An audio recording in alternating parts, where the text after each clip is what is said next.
10분 인터뷰. 네, 단 10분 동안 이슈의 핵심을 10분 짚어드리는 10분 인터뷰 시간입니다. 국민의힘 대선 후보 경선, 이제 4차례의 토론만을 남기고 있는데요. 하지만 아직 확정되지 못한 여론조사 문항 이슈 등으로 후보 간 갈등은 고조되고 있습니다. 오늘도 보도를 보면은 이제 최고조에 달하고 있다, 이런 표현들이 등장하는데요. 당 지도부와 함께 막바지에 접어든 야당의 경선 상황을 짚어보겠습니다. 자, 국민의힘 김재원 최고위원 전화로 연결돼 있습니다. 김 의원님, 안녕하세요. 네, 안녕하세요. 자, 먼저 이 질문 먼저 드리죠. 오늘 오전에 문재인 대통령이 임기 마지막 시정연설에 나서서 마지막까지 위기 극복에 전념해 완전한 일상 회복과 경제 회복을 이루는 데 최선을 다하겠다, 이런 메시지를 냈어요. 혹시 이제 야당의 최고위원으로서, 지도부로서 어떻게 들으셨습니까?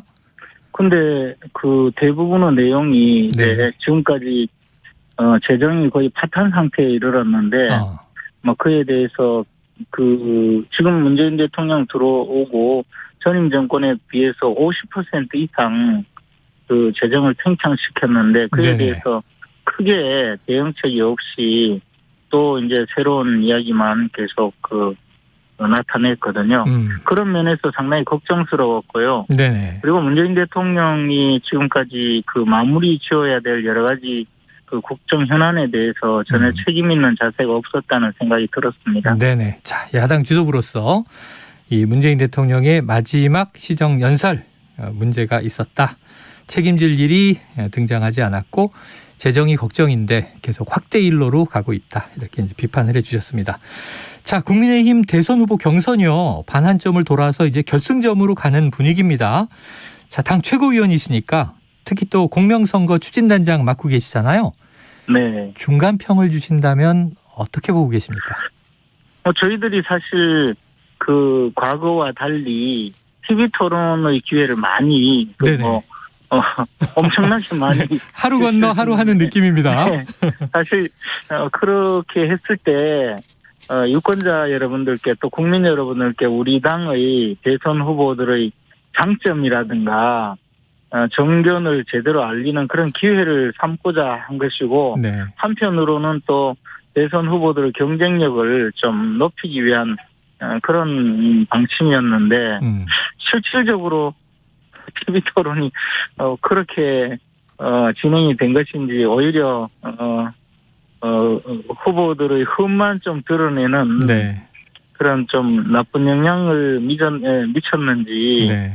그런 면에서 약간은 좀 아쉬움이 있고요. 그렇지만 그렇게 하더라도 우리가 어차피 이제 본선에서 또 겪어야 될 많은 검증 문제라 할까요? 또는 본인들의 그 장단점에 대한 솔직한 고백 같은 것을 국민들께 보여주는 그 점은 그나마 그 긍정적인 측면이 있지 않나 생각을 합니다. 네. 그런데 이제 좀 남은 그 경선 그 TV 토론이라면 그 정도라도 좀 정견을 좀 제대로 발표할 수 있고 또 공약이라든가 국민들이 걱정하고 있는 여러 가지 문제를 설명하고 이해를 구하는 그런 시간이라도 좀 됐으면 하는 바람입니다. 네. 자, 지금 그래서 말씀해 주신 장점과 단점이 있는데요. 네. 이게 2시간이 좀 안 되는데 1시간 반 전후를 몰입해서 보면 정책 얘기도 꽤 나오는데 이 많은 유권자들이 이걸 다 보시지는 못한단 말이죠. 10번의 그렇죠. 장시간의 토론회를. 그러다 보니까 미디어에는 주로 쟁점이나 치열한 지점만 이제 뽑혀 올라옵니다. 네. 특히 이제 윤석열 후보가 앞서가니까 그런 면도 있겠습니다만 설화가 끊이지 않고 있는데 이 지난 주말까지 오늘도 이 또 개 사과 SNS 사진 논란이 정리가 잘 안 돼서 어제 윤 후보가 선거라는 것은 시쳇말로 패밀리 비즈니스라고 하지 않느냐 하는 요 대목도 좀 논란인데 혹시 어떻게 좀 보세요? 그런데 그런 정도까지 네. 일일이 다 지금 설명을 해야 되고 해명을 해야 될 필요는 없다고 생각하고요. 네. 그것보다 훨씬 좀 중요한 여러 가지 쟁점이 많았지 않습니까? 네. 그런 부분을 좀 잘 매듭 짓고 갔으면 하는 그런 생각으로 좀 바라보고 있습니다. 저희들이 사실 우리 당의 모든 후보들을 애지중지하면서 잘 보호하고 가야 되는데 네네. 이제 당내 경선이다 보니 뭐 그냥 지켜보고 특별히 그 공정성에 문제가 있지 않다면 그냥 계속 진행해 가는 수밖에 없기 때문에 네네. 보고 있는데 말씀하신 그 정도의 뭐 사안들은 뭐 그렇게 중한 사안이라고 볼 수는 없다고 봅니다. 그리고 충분히 또 그런 정도 이야기는 늘 해왔던 것이니까요. 네네. 모든 후보들이. 자, 그렇습니다. 뭐 선거라는 네. 것은 시쳇말로 패밀리 비즈니스라고 하지 않느냐. 이 안에 뭐 막말이 들어있거나 망언이 들어있는 건 아니니까 그건 또 이제 유권자들의 해석에 그렇습니다. 맡기고 일일이 해명하지 네. 않고 간다. 자, 그렇다면 조금 이제 중요한 본질은 이 개사과 SNS 논란 전에 사실은 이제 전두환 일부 옹호 발언이었잖아요. 네. 거기에 대한 무게는 좀 최고위원으로서는 어떻게 보고 계십니까? 그런데 이제 그 부분을 오해가 빚어지게 관리를 한 것은 분명히 후보 측의 네.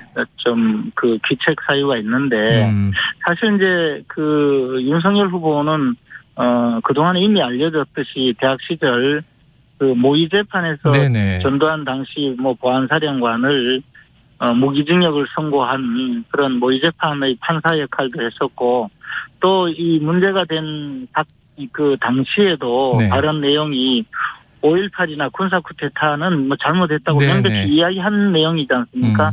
그런데도 이제 그 민주당 측에서는 광주를 모욕했다 또는 뭐 5.18을 네, 호남 비하다 이런 식으로 얘기도 있고. 호남 네. 비하다 이렇게 끌고 가는 것은 네.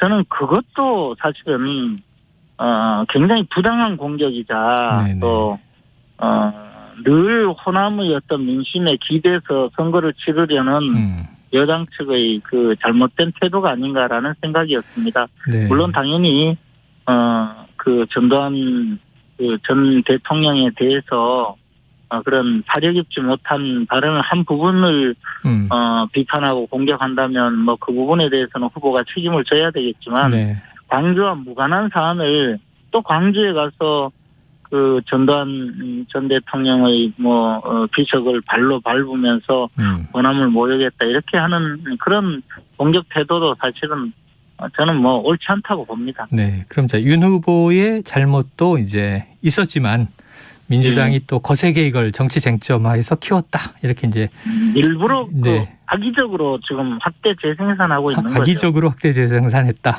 계속 네. 이걸 활용하고 있다라고 비판을 해 주셨어요.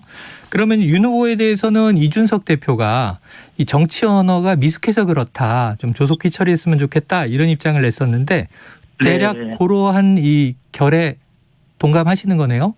예, 뭐 그런 부분은 사실 이게 그 어떤 지금 선거철이고 또 책임 있는 대통령 후보의 한 분이잖아요. 그렇죠, 그렇죠. 그런 분이 어떤 정치적 발언을 하고 나서 그에 대해서 다시 해명을 해야 한다면 그 자체가 사실은 벌써 조금 그 여의도 문법이라고 우리 표현하듯이 정치인으로서의 그 발언 내용으로는 좀 그렇게 썩 좋지는 못한 그 방식이거든요. 해명할 필요 없이 자기 완결적으로 이렇게 해서 이런 내용이다라고 하고 네네. 그래서 비판을 받으면 어쩔 수 없는 정도로 가야 되는데 네. 윤석열 후보는 아직까지 일상어를 그냥 쓰듯이 또 가까운 사람이나 자신을 이해해주는 사람들은 막 그런 말을 해도 충분히 이해를 해주거나 네네. 뭐 쉽게 말해서 알아듣겠지만 이게 어떤 말을 해도 지금 비난을 할 태세를 갖추고 있는 그런 반대 세력이 득실득실하는 네. 정치판 특히 이제 대통령 선거 국면에서는 좀 더 주의를 기울이고 한마디를 하더라도 자기 완결적으로 더 이상 해명이 필요 없는 말만 하시는 것이 좋지 않을까 생각합니다. 야, 김치가 의원님, 그래서 제가 보기에는 정치 언어의 고수, 달인이 누구냐 하면 바로 최고위원님이세요. 때로는 저도 많이 평론의 영역까지 움직이시는데, 근데 윤 후보 발언과 관련해서 이 부동산 원전 정책 두 가지만은 문재인 대통령이 적어도 전두환 전 대통령에게 배웠으면 좋겠다 해서 파장이 있었지 않습니까? 네. 이건 의도된 발언이셨던 거죠? 저 나름대로 우리 후보를 좀 보호해 주려고 물타기를 한 거죠. 물타기를 하고 이제 대신 좀 이제 욕을 먹기로. 그랬는데 뭐 별로 효과가 없었습니다. 아, 효과는 곧바로 없었다. 개 사과 문제가 터져서요. 네. 같이 망했죠, 뭐. 같이 망했다. 아, 이게 개 사과 이 사진과 예. 또 이제 김 최고위원님의 이제 모처럼 이 방탄막을 치셨는데 효과가 없었다. 저는 우리 네. 당의 어떤 후보라도 도와줄 네. 수 있으면 음. 저 당 지도부 내지 최고위원으로서 좀 그 불이익을 감수하더라도 네. 돕고 우리 후보를 보호하는 것이 맞다는 생각이거든요. 네. 그건 뭐 어떤 후보라도 마찬가지라고 봅니다. 그런데 앞으로도 우리 당의 네. 지도부 입장에서는 뭐 대선이 끝날 때까지 그렇게 해야 되지 않을까 생각하고 네네. 있습니다. 아유, 그런데 또 이제 전혀 설화가 없을 것 같은 또 원희룡 후보의 경우에는 이제 부인이자 정신과 의사인 네. 아내분의 소시오패스 논란으로 또 시끌시끌한데 네. 오늘은 시간이 없어서 요거 방어를 부탁드리긴 어렵고요. 지금 조금 저 전문가의 의견에 저는 네. 잘 모르지만 하여튼 전문가 의견을 존중하고 있습니다. 알겠습니다. 자, 월요일부터 이 모바일 투표가 시작되는 네. 것으로 알고 있는데요. 네. 지금 여론조사 문항에 대한 합의가 없어서 이게 네. 상당히 지금 앞으로 갈등의 이제 핵심이 될 것으로 주목받고 있습니다. 언제까지 네. 정해져야 되는 건가요? 선거관리위원회에서는 모바일 투표 또 여론조사 이 일정이 있기 때문에 역산해 보면 언제까지라고 26일이라는 이야기도 있었고 한데 네. 그 시한을 정해놓고 아마 이미 후보자들의 의견은 다 들은 상태에서 네네. 내부적으로 결정을 하지 않을까 생각합니다. 우리 당 지도부나 최고회의에서도 선거관리위원회 결정에 전적으로 맡겨놓고 어떤 의견도 내지 않고 있는 상황입니다. 아, 네. 그런데 이제 후보 간에는 이견들이 있는 거죠. 이번 사안은 사실 지난번에 경쟁력을 평가하는 방식으로 하겠다라고 하면서 역선택 방지 문항을 넣지 않기로 결정하는 그 결정의 네. 연장선이거든요. 그리고 그때 당시에 언론에 예시를 들어서 설명을 한 적이 있는데 지금은 아마 그런 것들 포함해서 원점에서 재검토하고 있는 것으로 알고 있습니다. 그래서 네.